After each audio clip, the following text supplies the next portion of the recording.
Ready? বলো এটা কে? আমি। কি হলো, ভালো কিছু পেয়েছি? তুমি বীজ পেয়েছো। তো ভালো খোসা পাইনি। নেক্সট। এইটা কে? মা। ঠিক আছে, আর এটা তো তারপরে? শেষে। খোসা তোর ওর ভাগ্যে খোসা গেছে, এই ভাগ্য ভালো যে আমার ভাগ্যে অন্তত খোসাটা আসেনি। আমাদের এখানে শ্বাস, দানা আর খোসা ভাগ হয়ে চলে এসেছে।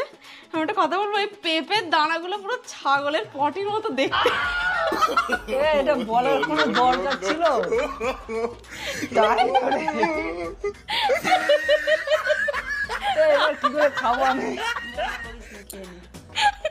সত্যি এটা বল। দেখা শুধু দেখ। এই রাউন্ডে মানে খোসা পড়লেই ভালো হতো।